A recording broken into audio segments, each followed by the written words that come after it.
Hi,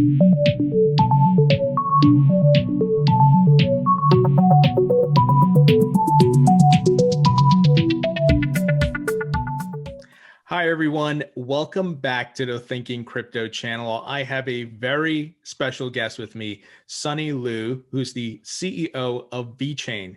Sunny, it's a pleasure to be chatting with you today. Yeah, pleasure is mine also. Sunny, I'm a big fan of VeChain, and I have so many questions to ask you, but I want to start with your background. Where are you from? Where did you grow up? Well, I'm from China. Actually, I grew up from a very small town nearby Shanghai. It's like a 2 and 3 hours drive to Shanghai, actually.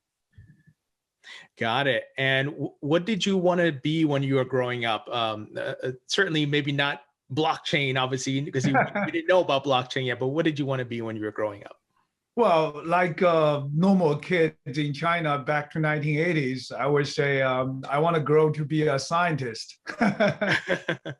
Very cool. Now, before starting VeChain, what were you doing? I saw on your LinkedIn profile you were at Louis Vuitton, and can you give us a bit of your background, working history background?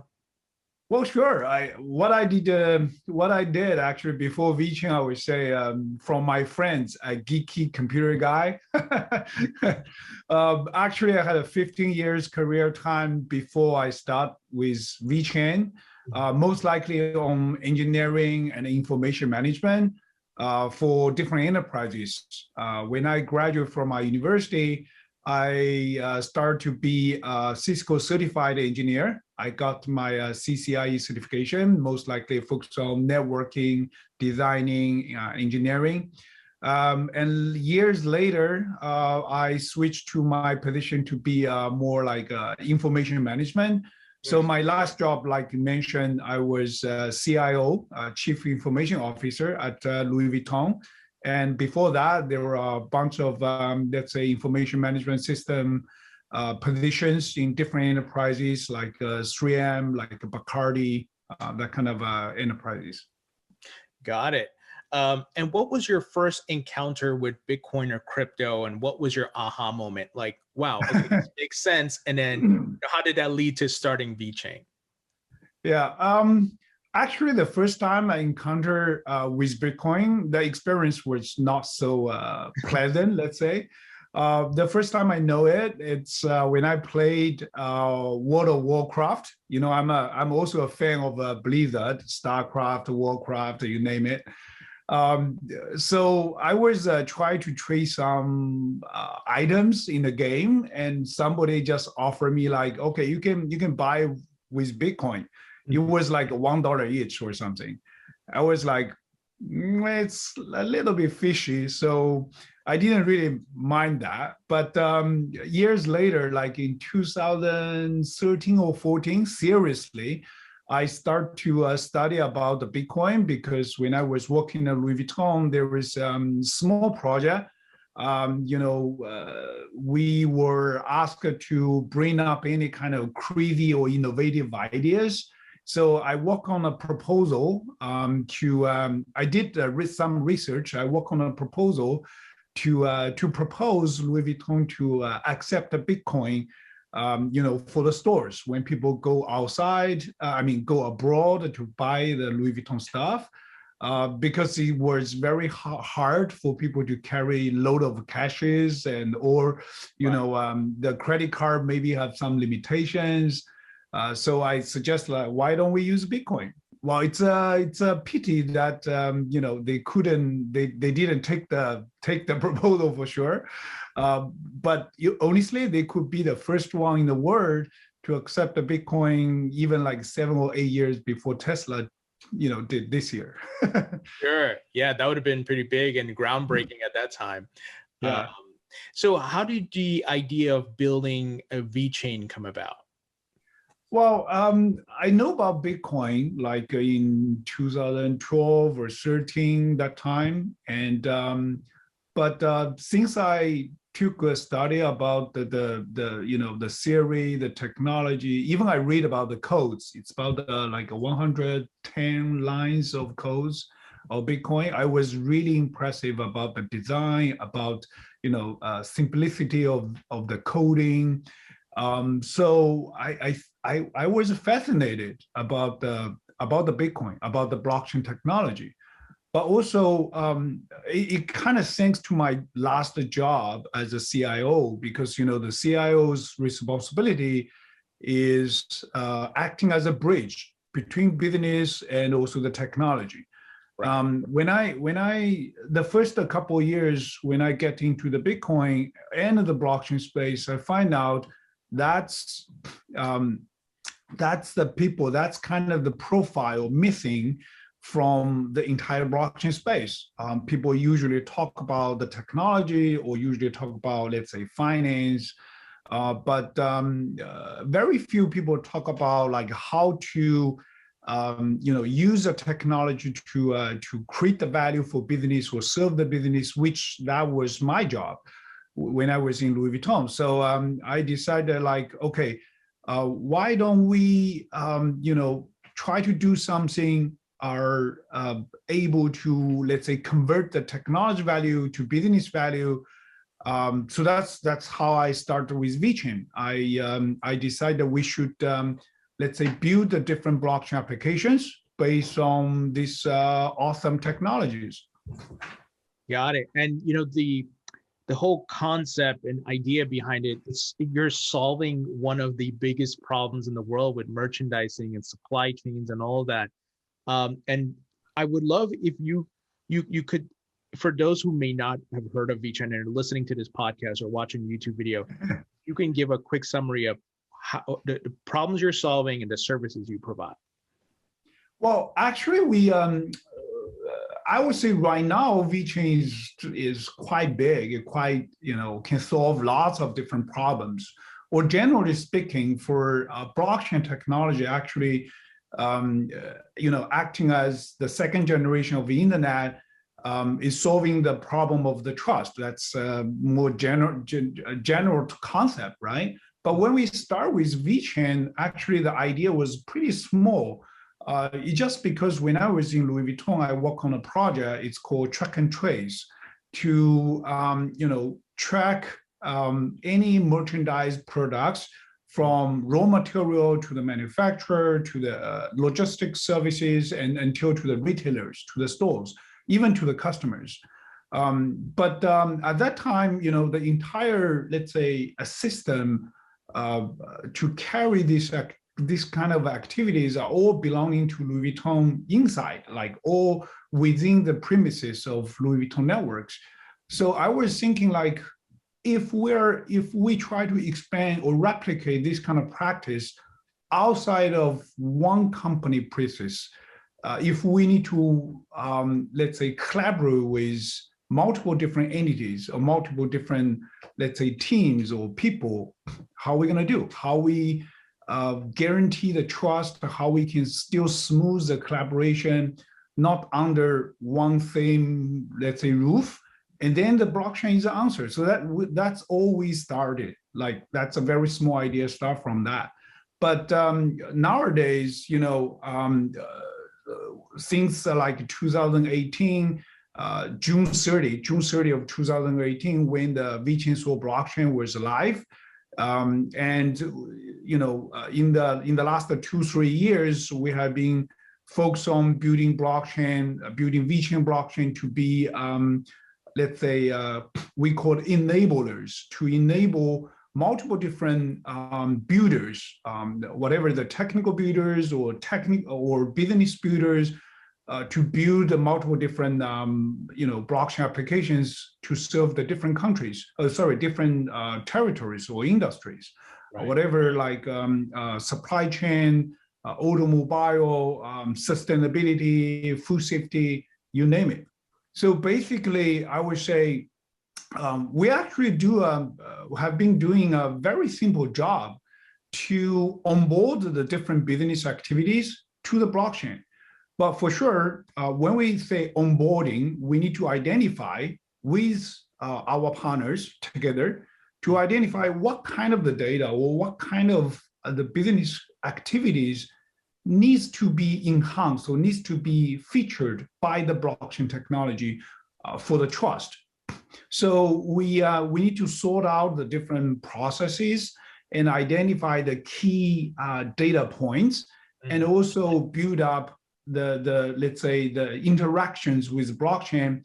So basically we do 3 steps: identify the data, and interacting with the blockchain, and review the results with the value coming out of the blockchain technology, and eventually to generate the new value for the business, whatever for the food safety, whatever for the sustainability, or even recently we have been working on the carbon neutrality, that kind of value. Got it. And I've heard and seen some things in the media about some of the partnerships you have, such as Breyer, Walmart, Sam's Club, BMW. Can you verify some of those partnerships, and also how many different companies you're working with? Well, totally, we have been working with like almost 100 right now by today. Wow. All of the names you mentioned, it's legit for sure. Yeah. We stick with our rules. We don't do fake stories, let's say. Sure. For example, Breyer, I really appreciate the support and help from Breyers. We encountered each other like in 2017, and Mr. Jim Breyer is very experienced and wise, insightful man, especially in the internet stage, coming from internet stage. He advised and invested Facebook like in the very early beginning. And also I really appreciate all of the help from them, from not only from Jim Breyer, but also from the family, actually.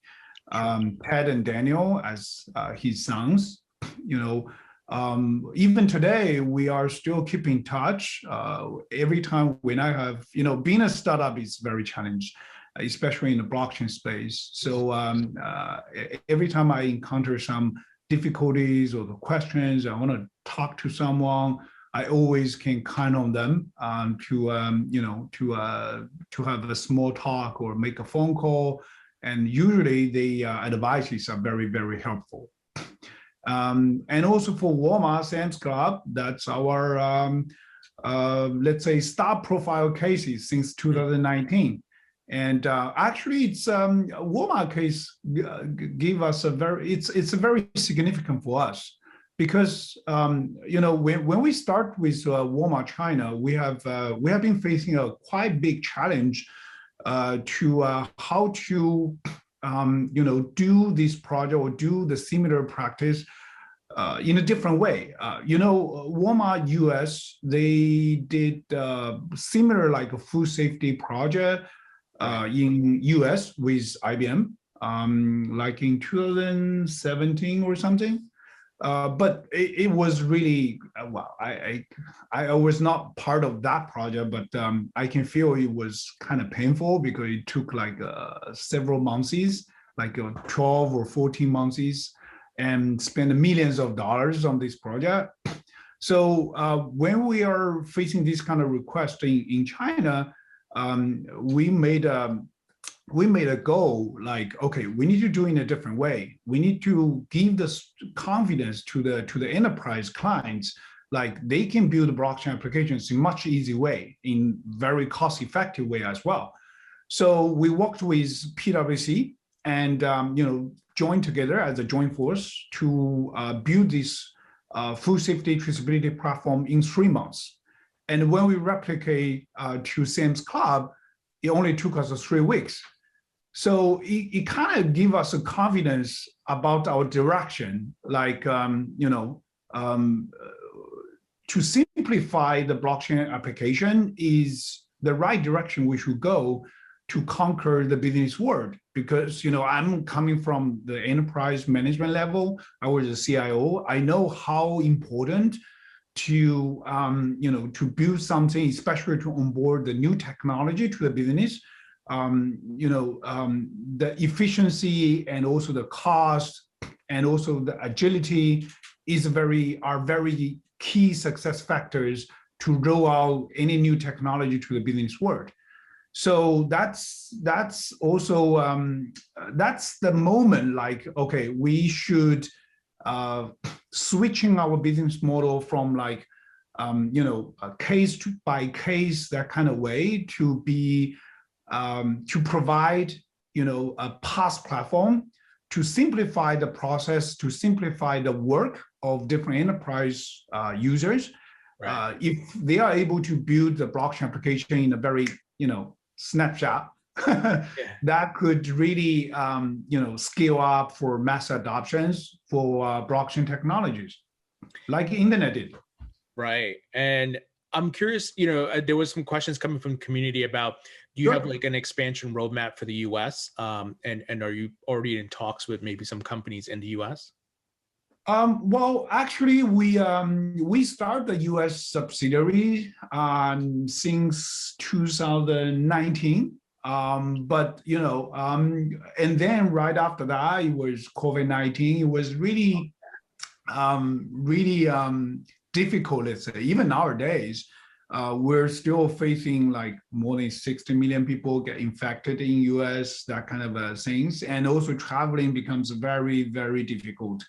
My guy in US, Jason Rockwood, is kind of, but he's still working very hard, to contact the different enterprises, and also for those builders, developers. I mean, not only technical developers, but most likely business developers. They are all struggling to try to survive through this pandemic crisis. Put less, let's say, focus on the innovation or embracing technologies, that kind of thing. But for sure, the positive result is outcome, let's say, is people just realize digitalization should be done yesterday, not today or tomorrow. Right. And so simply to say the pandemic crisis kind of speed up the digitalization needs globally, and U.S. for sure is one of the most important markets in the world. So the fact is, since 2019, 18, even before that, we start to talk to several different enterprises, even including some really, really big ones. But let's say the process is pretty slow. However, we still have some progress in the U.S. market as well.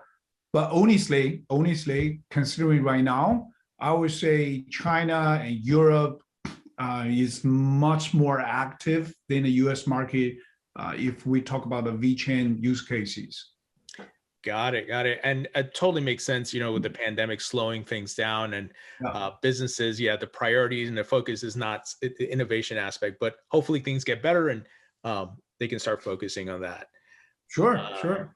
So I wanted to ask you about the type of industries that you're targeting. You mentioned automotive. I think I saw you guys partner with a wine maker or whatever it may be. Are you pretty much going after all manufacturing verticals, so to speak? Yes or no. It's let's say it's a kind of complicated questions, but okay, let's take a little bit time on that because it's very important. I think for blockchain or any kind of new technologies, the different stage we have different focus or different, let's say, the way to adopt the technology to the world, especially for generating the business value, that kind of the direction or trends. So from the early beginning, let's say, for sure, I will take advantage of my resources, my experience in the previous work. So we have been targeting like fashion, luxury retailing, because I know people there. I like to share the story with Mr. Philip Fortunato. He was a very good friend, my mentor, and also my CEO when I was in Louis Vuitton. And he actually was the global CEO of Givenchy. So back to 3-4 years ago. So I went to his office, tried to explain to him about how blockchain is and what blockchain is and how blockchain can help you in the future. It was very, very hard, honestly. But luckily, he just offered me opportunity like, okay, why don't we just try one line of products to see how it goes, and then we decide. And the good thing is, since then until end of 2019, I would say, we already cover 100% of leather goods for Givenchy, to help them for third-party supplier management and traceability for the leather goods. And we were about to expand to more SKUs in the coming time for sure. So my point is, in the early beginning, you gotta take that advantage about what you have or what you can reach, to build the use case to demonstrate to people like how blockchain can help. But generally speaking, I would say blockchain can be everywhere, can be every industries, can beneficial almost every territories, I would say. But for sure, step by step, for sure, like pharmaceutical was tough, because it's really very conservative industry. I'm not really surprised about that. I don't blame that, because it's a matter about people's life, right? We gotta be cautious. There's also lots of regulations about that. But also pandemic crisis is speed up this kind of process. So you can see some of the use cases of VeChain is targeting like a Renji hospital in China and Cyprus, vaccine passport, that kind of, and also Breyer for the trial clinic process management. Different use cases starting to boom up as well. So right now, let's say VeChain is really, we're quite, let's say common platform, like can support multiple different industries or territories for different business cases.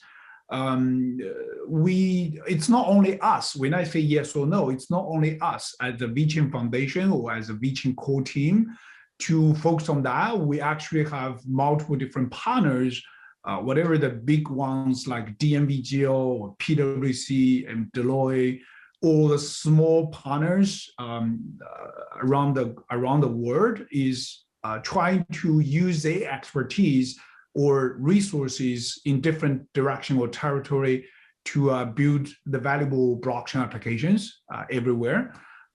So what VeChain's position is, like I said, we are enablers. We like to make the blockchain core more flexible, more agile, with different features, services, and tools like toolchain, to support them to maximize their capabilities and the resources in each direction and energy and territories to go for it. And actually, last night in China, Salesforce also start to make the first trial on the VeChain. I was really excited about that. Because how big about Salesforce is. It's like $100 billion company. They have, I don't know, maybe 1 million customers, let's say. You think about that, when Salesforce to maximize they expertise, industry know-how in the different areas, they could build, I don't know, like millions of applications in the future. Yeah, I mean, wow, that is exciting. Salesforce is huge. And it made me just think, maybe, and this is probably the vision of VeChain, that from the manufacturer to the consumer, if I'm going on a website to buy a Givenchy bag or whatever it is, I can click on a link that shows me the full history of that product from the manufacturer. And I, as an end user, I'm like, oh yeah, this is legit. It's on the blockchain. I see the history, where it came from. Is that part of the vision to the end consumer as well? I would say it's just one part about the vision of the entire VeChain. Actually, I think it's kind of like a baby step for the blockchain technology to reveal the information. I believe blockchain can do much more. Actually, if we talk about the perfect scenario, or let's say my dream target to build for blockchain applications, it's more like ecosystem applications. Actually, we have two big initiatives, one in Europe, one in China, to describe that. Imagine, we could digitalize and record and verify people's, let's say, activities. For sure, for positive activities, whatever, for carbon emission reduction, for clean the ocean, collecting the wastes for different areas. Like generally speaking, make the whole world, make the earth more beautiful, more green. These kind of activities can be digitalized, can be recorded, can be verified through blockchain technology and smart contracts for sure.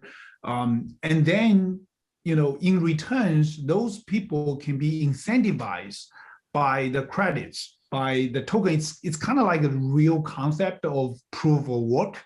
You did something good in good deeds and you got reward. And this kind of, let's say, ecosystem projects or applications, I think it can reveal the maximize value of the blockchain technology. I would say that's my favorite, but for sure, usually this kind of projects is huge. It's very complicated. It requires, let's say, multiple different players. Even for the POC or for the trial phase, it could require, let's say, more than 10 players to work together. It kind of generate the complexity, and difficulty to make it work. But I would say we were not going to stop until it happened. Sometimes even we have to work with the government. So you can imagine that. But that's definitely the ideal application for blockchain technology. Very exciting. And I wanted to ask you about the VeChain blockchain and the concept of proof of authority. If you can explain that to us, and then we can talk a bit about the token after that. Sure. Well, when we start, actually, not only about the consensus we choose, but also actually we build. We are the first one to come up with this kind of proof of authority concept, and also a bunch of different features, all coming from quite a unique and a special process when we started, because we set up the target. And when we started, I set up the target for the team, like, okay, we need to make this blockchain platform to be able to support mass adoptions for business cases to generate the business values. So we need to talk to the users first, and who are going to be the future users. That going to be maybe different enterprises, whatever, the big and small. So we invite 40, 50 different executives coming from the different industries, different companies, just simply ask them the question like, okay, do you believe blockchain? Most answer are yes. And what do you want, from blockchain technology? What kind of the barriers if you decide to use a blockchain technology? And there are lots of, valuable feedbacks. Like they don't want to see like the energy consumption are too big, like Bitcoin. Right. Or they want to see like kind of stable or predictable transaction costs, especially to enterprise. You cannot pay transaction costs for like 1 cent today, but $1 tomorrow, right? They need to have quite a stability in terms of the cost spending. And also they want to see the future of all the flexibility about the blockchain technology as well. Because honestly, when we did go through internet phase, we know the iteration is very, very important for a new technology. And it's quite hard to imagine, a system like a Bitcoin didn't really change too much in the last more than 10 years. Yeah. You don't see a core system like stayed at the same for 10 years for any enterprise, right? They want to see like the possibility to upgrade, to iterate, and to respond to the new requirement or the changes. So all of the kind of feedbacks coming to us, and then we start the workshop with our technical people, our designers, our chief scientists, and then we come up with this POA as as our consensus. Basically, we seek for the balance between security and scalability, and also energy consumption, most likely, because protecting the environment is the mission for everyone. And especially, I believe blockchain technology can really change the way how to help like SDG, as Sustainability Development Goals from United Nations, to really launch to the world and make the world much better. But imagine if you are saying like, okay, we can help the SDG, but you have really big energy consumption. In the other hand, it's kind of like ironic, let's say. So that's why we choose a POA, and the proof of authority consensus is algorithm that demand nodes to be authorized in order to participate in the blockchain consensus.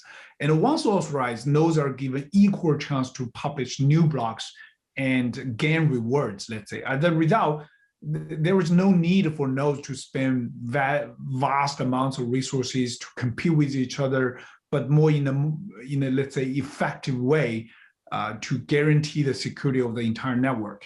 And especially recently, we have been, working on the POA 2.0 to even enhance the security.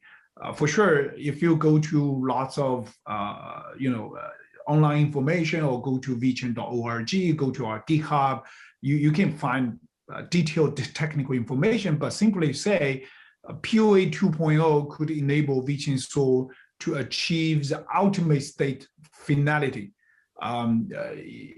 Let's say in a more easy way to understand, there will be no chance for rolling back fork happening on the VeChain SOL in the future.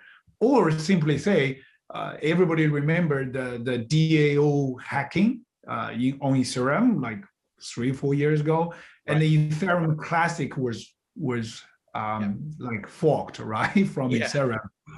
But with the POA 2.0, there will be no chance for that kind of case happening on VeChain. So it will give the ultimate confidence about immutability, and also the certainty to the people who use the VeChain blockchain. Wow, that's a big update, and to your point of the benefits, that's pretty significant there. So I want to talk about the token, the VET token, and also staking in VeThor. Can you explain how all that works for some of the new users to VeChain? Yeah, sure. But I can start to talk about the start of this design. Actually, like I mentioned, we talked to the executives and we collect the feedback. One of the key feedback is about the cost. Like they wanted to have the predictable and a stable, relatively stable cost to use the blockchain, right? Mm-hmm. But before VeChain, let's say, we actually look at all of the blockchain platforms. Public blockchain platforms. They all have kind of like a classic, let's say, paradox. Take an example of Ethereum or Bitcoin. The cost to use blockchain is linked to the token valuation. So that means, if you use Ethereum to whatever smart contract or payment transactions, you got to pay gas, and the gas is by Ethereum, right? Yeah. So the paradox is more people to use Ethereum, and the value of the Ethereum will go up for sure, because the demands are there, and then higher cost of use the blockchain platform. And less people would use that. So it's kind of like a, up and down, that kind of paradox.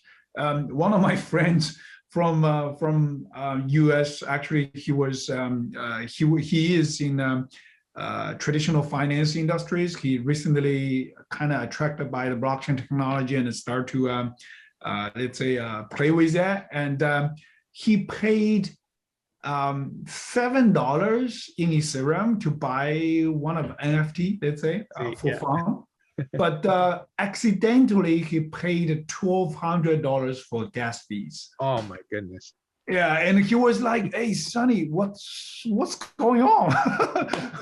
why my Ether was gone?"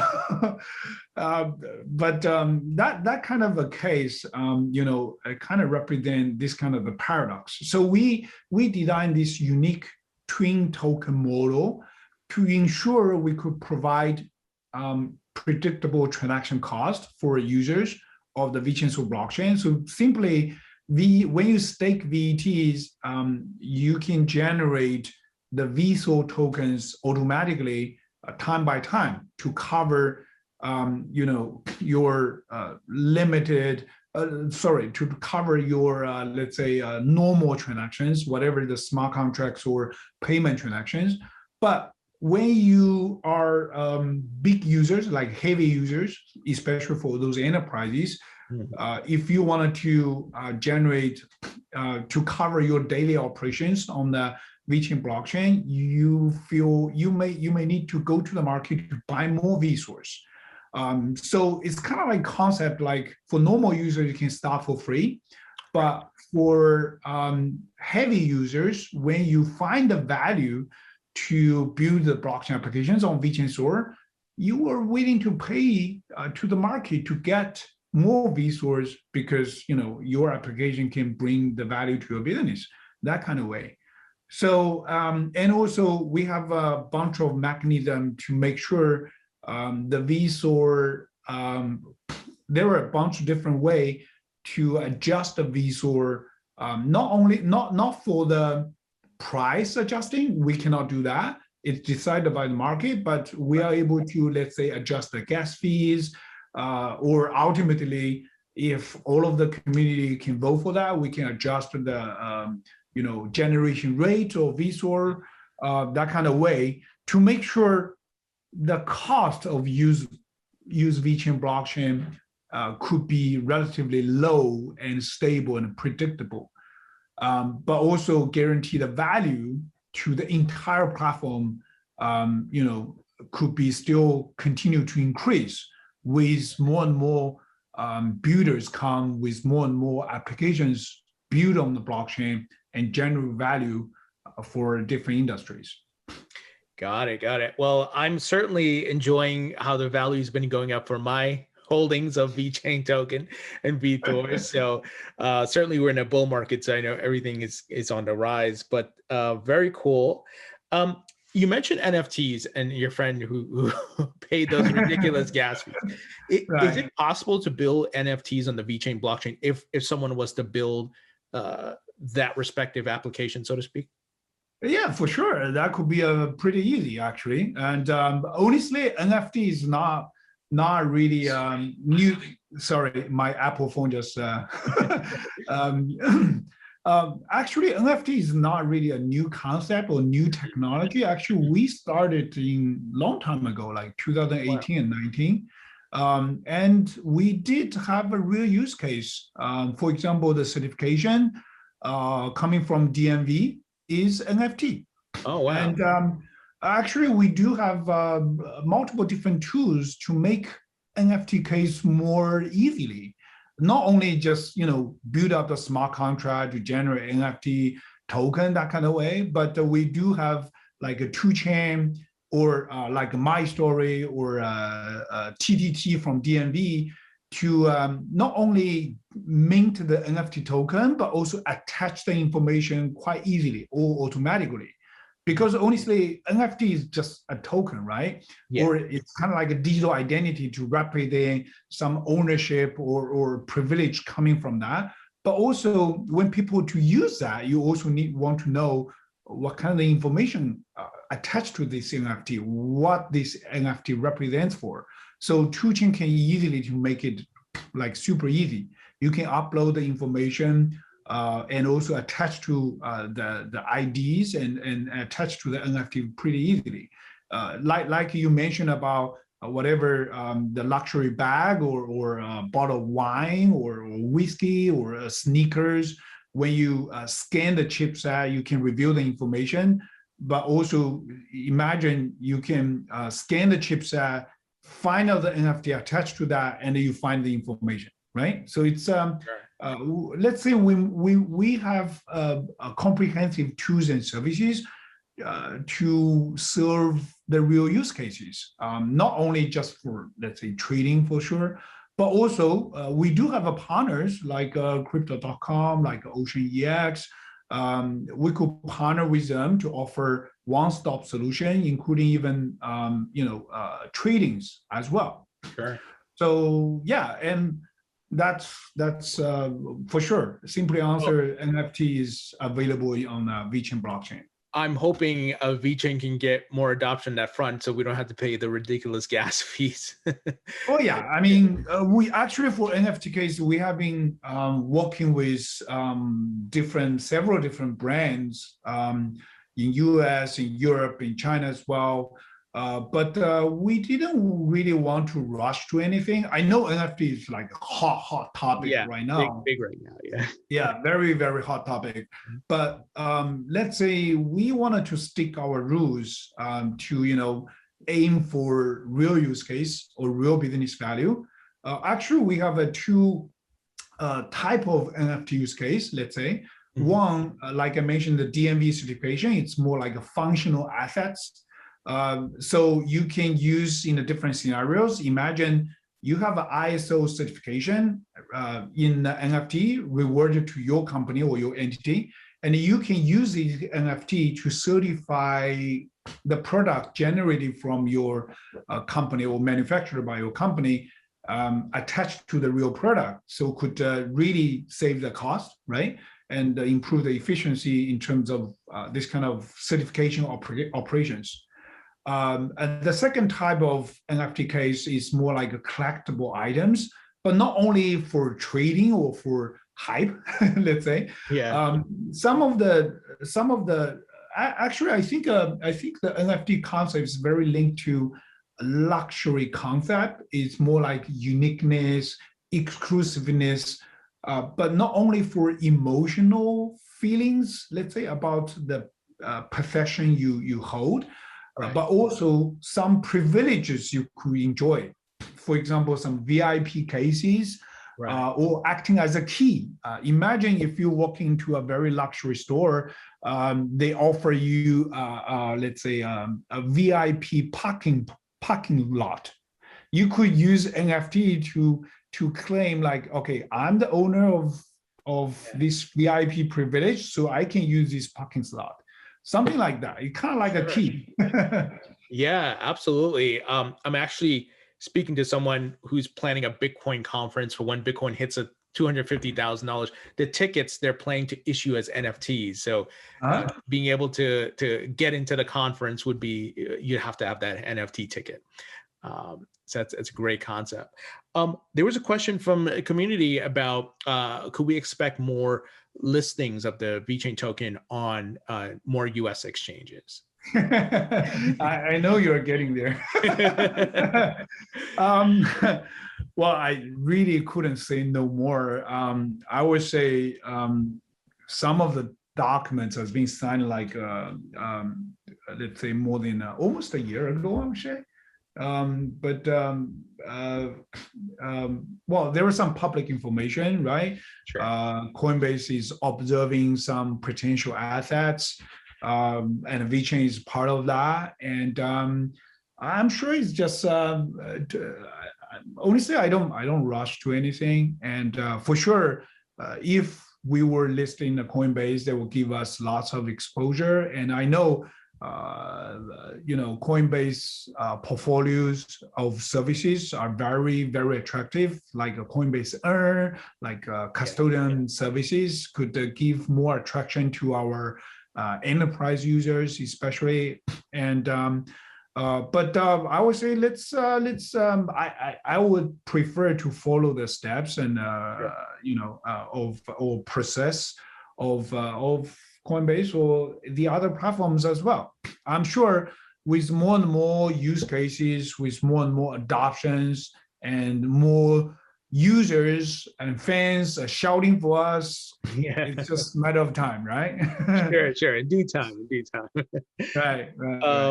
So obviously you have your stuff under NDA and PR pushes and so forth, but any hints you can give us as to maybe a government partnership later this year, maybe a new company, or you may not be able to say the name, but maybe the type of company you can, anything you can give us hints on.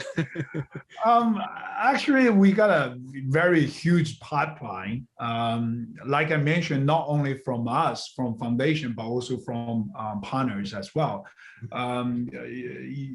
You can imagine there were 100,000 customers of DNV and more than that from PwC. They have been working on this part, and especially digitalization right now is a new black for everyone. And at least I can say, whatever DNV or PwC, that kind of partner, if they clients or choose to use blockchain, and we are exclusive partner for them.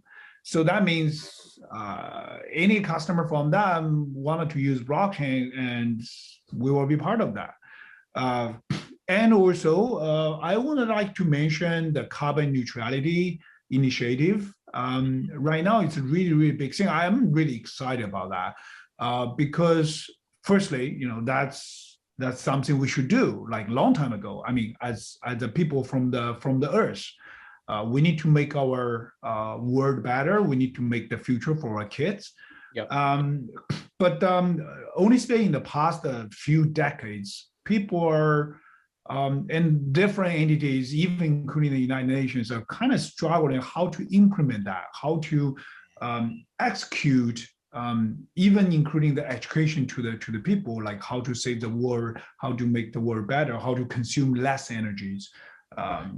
But right now, I think we do have a shot to make a new rules, to make a new practice, how to collecting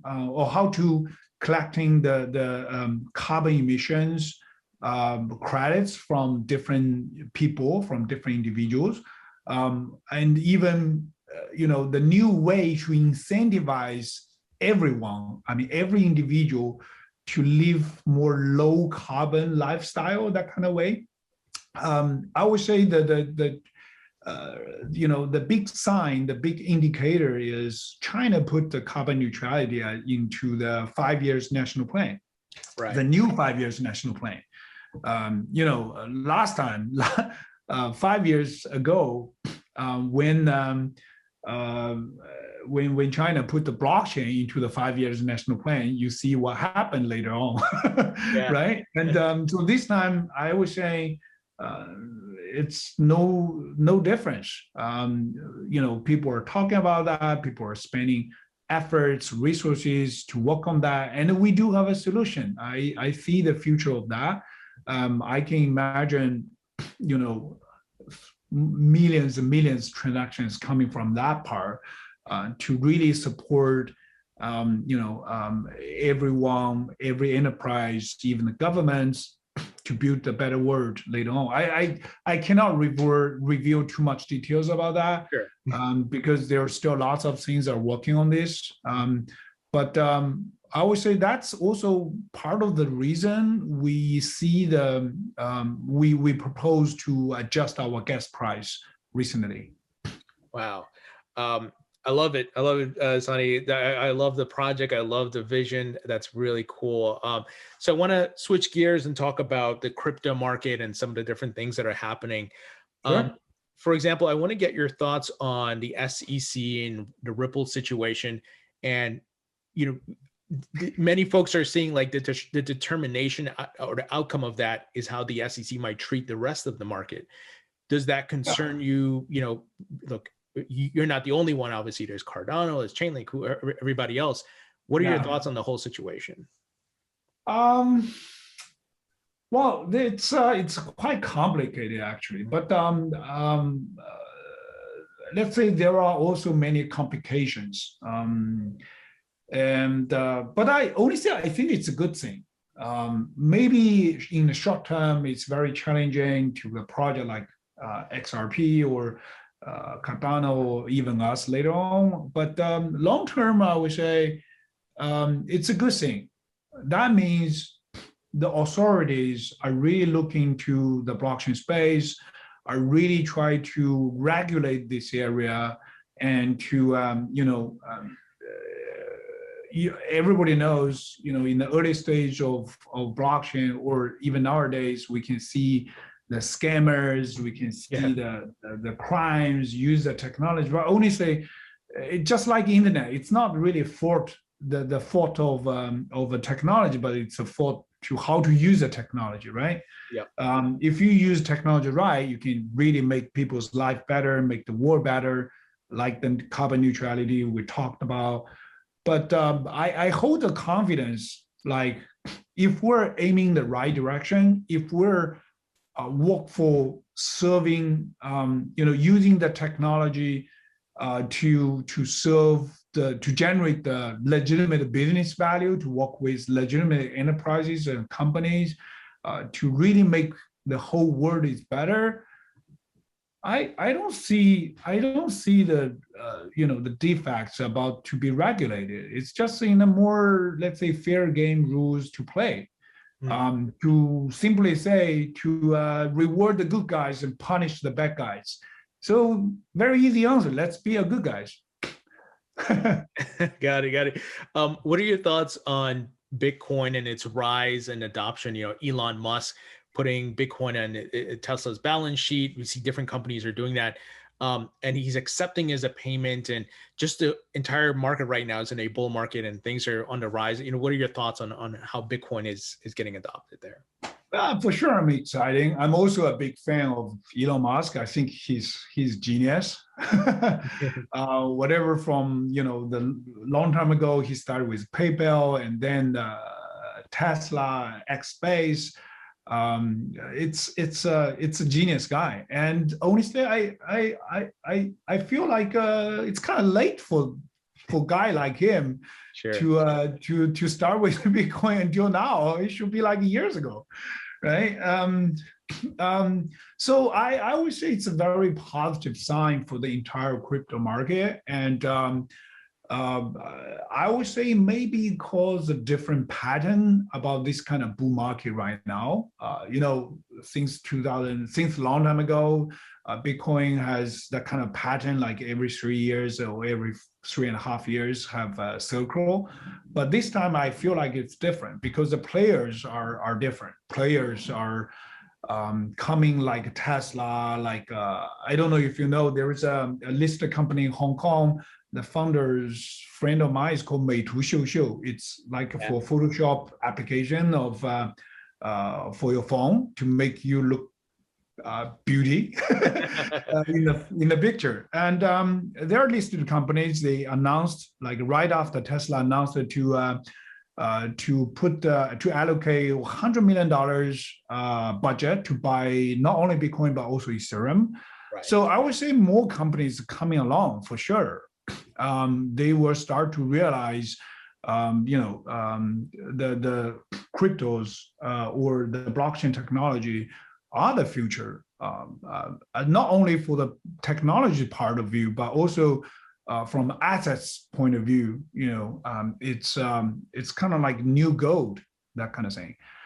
So I would say more companies will join the party, and that could give longer time about this bull market and attract more adoptions to the market, like our one of our core partners like crypto.com. Recently they sponsored Aston Martin F1 race. It's a very huge commercials, and they vision or their mission is to attract non-crypto users to be crypto users.